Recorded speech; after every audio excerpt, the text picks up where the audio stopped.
Abigail criou essa partícula, a calêndula, e acidentalmente criou a partícula Durango também. E quando essas partículas se encontraram, o mundo acabou. Mas parece que dessa vez o apocalipse foi por uma boa causa, porque a gente viu que o multiverso foi destruído, mas a linha do tempo principal foi preservada. Contudo, na cena final, a gente vê 8 flores brilhando, representando os 7 irmãos Hargreaves que morreram, mais a Layla. Então assim, será que eles realmente conseguiram interromper os apocalipses? Aqui nesse vídeo nós vamos entender tudo sobre o final da 4ª temporada de The Umbrella Academy.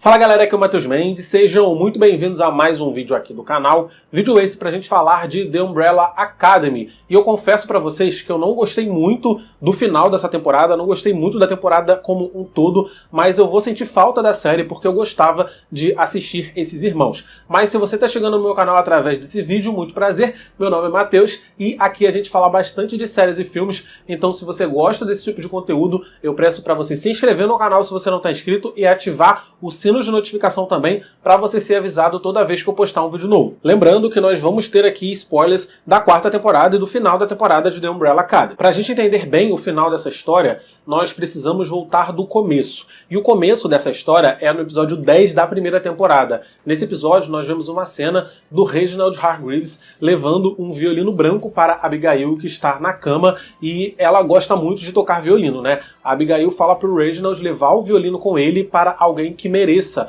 Ela diz pra ele que ela vai morrer, mas que ele vai sobreviver porque o mundo precisa dele. Agora entendemos de fato o que aconteceu ali. A Abigail, em toda a sua genialidade, ela criou aquela partícula Marigold, né? Que eles chamam na série de calêndulas, que são aquelas bolas de luz que dão poder aos irmãos Hargreaves. Só que nessa genialidade dela toda, ao mesmo tempo que ela criou essa partícula de Deus, né? Essa partícula calêndula, ela criou também uma partícula oposta à partícula calêndula, que é a partícula Durango. E isso foi o fim para ela. A série não detalhou como que foi a interação da calêndula com o Durango no planeta natal do Reginald Hargreaves e da Abigail, mas a gente sabe que essa interação que aconteceu lá foi fatal para o planeta, destruiu o planeta e causou a morte de Abigail. Reginald não conseguiu suportar a morte da sua esposa e ele começou a planejar um plano para trazê-la de volta. É por isso que ele libera a partícula calêndula antes dele fugir do seu planeta natal que estava condenado e vir para a Terra. Reginald preservou o corpo da Abigail na Lua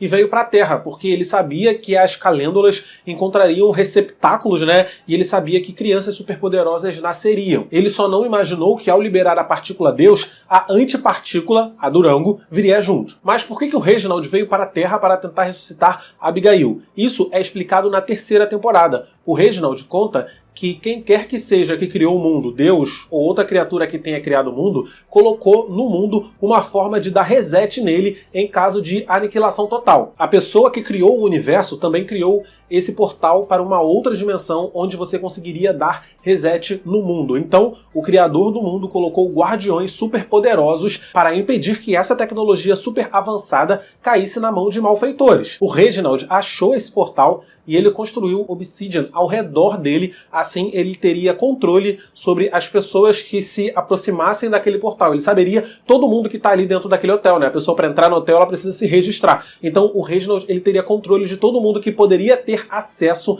a essa outra dimensão. E enquanto isso ele construiu um plano para passar pelos guardiões e ele conseguir dar reset no mundo. As calêndulas então que o Reginald liberou lá no planeta dele encontraram o seu caminho até 43 mulheres naquele fatídico dia de 1º de outubro de 1989 e 43 crianças superpoderosas nasceram. O Reginald deu logo um jeito de adotar 7 e treinar essas 7 crianças para que elas conseguissem, no futuro, passar pelos guardiões e ele conseguisse concluir o seu plano. E enquanto treinava essas crianças, o Reginald se certificava que essas crianças permaneceriam longe, o mais afastadas possível, da partícula Durango, a Jennifer. Reginald sabia que a interação entre calêndula e Durango causaria o fim de mais um universo, como causou o fim do universo dele, e por isso que naquela cena ele matou tanto o Ben quanto a Jennifer. Só que ao matar o Ben enquanto o Ben era ainda uma criança, o Reginald destruiu a Umbrella Academy. Aqueles irmãos, eles cresceram para se tornar adultos instáveis, adultos problemáticos, e o Reginald percebeu que o seu plano tinha falhado. Ele percebeu que os irmãos Hargreaves nunca conseguiriam se unir para passar pelos guardiões, e ele percebeu que ele não conseguiria dar reset no mundo à sua maneira. E assim ele não conseguiria trazer a Abigail de volta.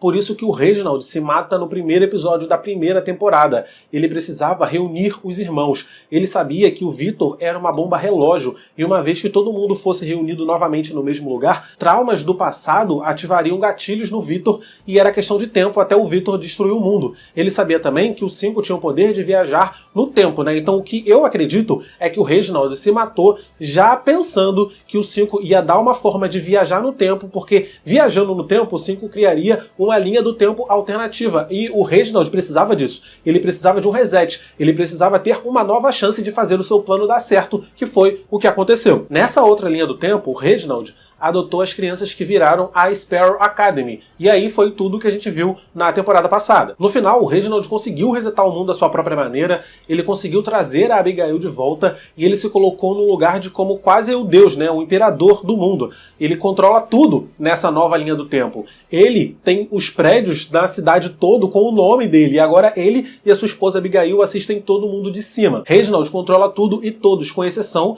daquele grupo, né, de conspiracionistas que acreditam que estão vivendo em uma linha do tempo errada. Reginald construiu toda uma cidade, como se fosse aquele filme, o Show de Truman mesmo, ao redor da Jennifer, só para impedir que os irmãos Hargreaves se aproximassem dela. E teria dado muito certo se não fosse a Abigail jogando contra ele e se não fosse o Ben também fazendo os irmãos Hargreaves tomarem as calêndulas. A Abigail deu o ponto de partida, mas Ben que iniciou de fato os eventos que culminariam no fim desse mundo. Porque nessa nova linha do tempo, os Hargreaves não tinham mais poderes, eles não tinham mais as calêndulas dentro de si. Se eles tivessem permanecido sem poderes, o mundo não acabaria. Nessa nova linha do tempo, nenhuma das 43 crianças que nasceram, né, em 1º de outubro de 1989, na linha do tempo que a gente viu na primeira temporada, tem poderes. O Reginald resetou o mundo, tirando o poder de todo mundo, ficou todo mundo sem poder, porque assim o Reginald se certificava que nenhuma dessas crianças conseguiria se encontrar acidentalmente com a Jennifer, a partícula do Rango. Entretanto, a partícula calêndula existe, ele soltou essa partícula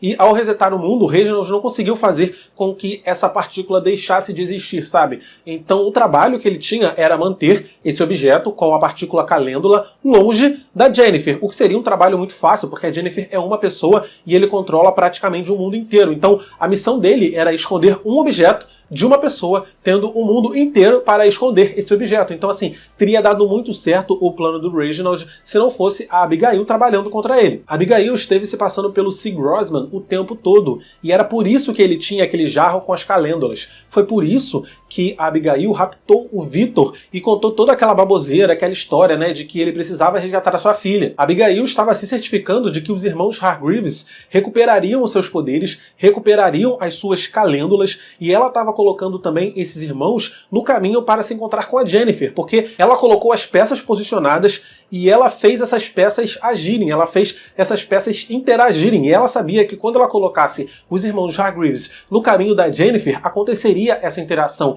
e quando a partícula calêndula e a partícula do Rango interagissem, o mundo acabaria, a purificação aconteceria. Abigail se sente culpada por ter criado essas partículas. Ela diz pro Reginald que tudo que ele fez para trazê-la de volta foi arrogância. Abigail acreditava que ela tinha sido punida pelo seu pecado. Ela acredita que ela deveria ter permanecido morta, e com a morte dela, essas partículas também morreriam junto com o mundo que as partículas destruíram. Mas Reginald trouxe essas partículas para a Terra, e ao fazer isso, as linhas do tempo começaram a se sobrepor umas pelas outras, e aí essas milhares de linhas do tempo alternativas foram criadas. A única forma de consertar o fluxo temporal e manter apenas uma linha do tempo sagrada é exterminando a partícula calêndula e exterminando também a partícula do Rango. E por isso que Abigail tramou para que a purificação acontecesse. Por isso que Abigail tramou para que os Hargreaves se encontrassem com a Jennifer. Porque Abigail sabia que se o Reginald tivesse conseguido matar o Ben e a Jennifer antes deles se encontrarem, mais apocalipses continuariam acontecendo, aquele mundo ia eventualmente acabar e mais milhares de linhas do tempo alternativas seriam criadas. A calêndula é antinatural e deve deixar de existir. Foi a essa conclusão que o 5 chegou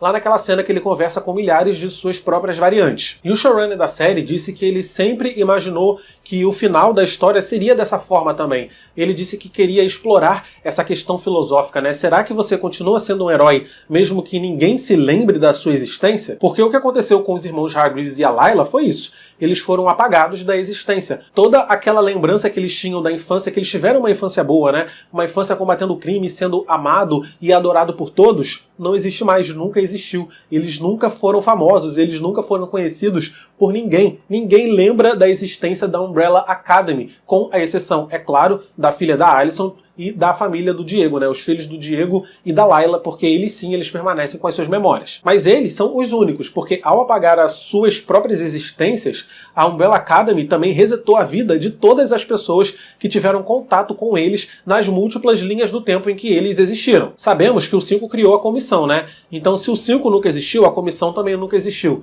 E as pessoas que a gente acompanhou trabalhando na comissão, elas viraram pessoas comuns, vivendo vidas normais. Vemos na cena final a gestora, vemos Hazel e Agnes, vemos a Grace, que era assistente do laboratório do Reginald e que ele construiu o robô para se parecer com ela. Vemos Dot e Herb, que eram funcionários da comissão, sentados ali no parque também, e um rapaz desenhando-os. Esse rapaz é o Gabriel Bar, quadrinista brasileiro, que é o desenhista também dos quadrinhos de The Umbrella Academy. Então no final vemos todo mundo tendo uma vida normal, a vida que eles teriam se o Reginald nunca tivesse liberado as partículas calêndula ao fugir do seu planeta condenado. Sim, os irmãos Hargreaves deixaram de existir, mas foram suas escolhas que permitiram a continuidade dessa linha do tempo sagrada que a gente está vendo. Então, mesmo que ninguém saiba do ato heróico que eles cometeram, seus familiares sempre se lembrarão deles. E é isso que importa no fim das contas. E na cena pós-créditos, nós vemos 8 flores, né? 8 calêndulas brotando ali daquela árvore. E cada uma dessas calêndulas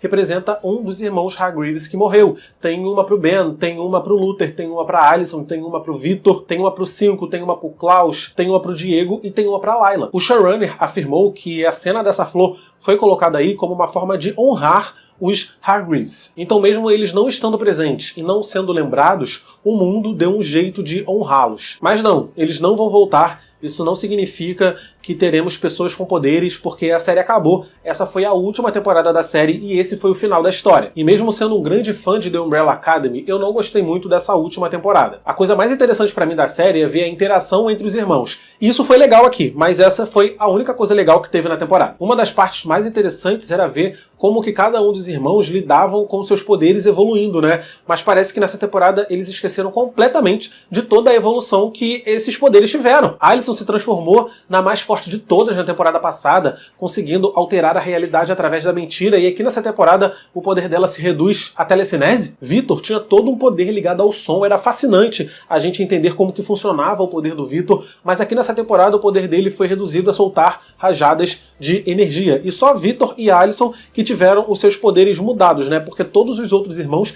permaneceram com os exatos mesmos poderes. O Klaus aprendeu a voar aqui nessa temporada, mas com que objetivo? A história do Klaus sendo posto em cativeiro e todo esse arco que o Klaus teve aqui nessa temporada não combina com uma temporada final. Eles deveriam ter gastado tempo fazendo o Klaus interagir com os seus irmãos. É um absurdo pra mim o Klaus não estar presente no momento em que eles descobrem como que o Ben morreu. O Klaus terminou a série, né? O Klaus deixou de existir sem saber como que seu irmão morreu. E esqueceram da Sloane. Ela e o Luther se casaram na temporada passada e aqui nessa temporada ela nem deu as caras. E o marido da Alyson, que nem apareceu. No final da terceira temporada a gente vê também uma cena pós-créditos do Ben da Umbrella Academy em um trem. E também mais um arco que foi completamente esquecido aqui nessa temporada final. Tá claro que eles não tinham um budget suficiente para dar o final que a série merecia, e por isso que eles cortaram vários arcos, eles cancelaram várias histórias, fingiram que essas histórias nem existiram, ou colocaram, sei lá, um momento de uma frase de 3 segundos de um personagem falando: ah, o seu marido foi embora, Alyson, só pra falar que, ó, aquela história ali teve um desfecho. Numa temporada já reduzida com 6 episódios apenas, todo tempo é ouro, mas ainda assim eles acharam de bom tom fazer quase um episódio inteiro do 5 se relacionando com a Layla. Tipo, que isso, cara? Isso não fez o menor sentido. Será que eles se esqueceram que o 5 e a Layla se odeiam porque o 5 matou os pais da Layla em uma outra linha do tempo? Será que se esqueceram que o 5 conheceu a Layla quando ela ainda era praticamente um bebê? Eu fico triste porque eu sou um grande fã da série, mas acho que esse final não fez jus ao que a série merecia. Mas e vocês? O que vocês acharam dessa temporada? Coloca aqui nos comentários que eu quero saber dos comentários de vocês também. Minha temporada favorita de Umbrella Academy é a segunda, depois a primeira, depois a terceira e por último a quarta. Coloca aqui nos comentários o seu ranking. Clica nos vídeos que estão aparecendo aqui do lado para assistir meus vídeos anteriores. Deixa o like, por favor, porque o like me ajuda pra caramba. É isso, tchau e até o próximo vídeo.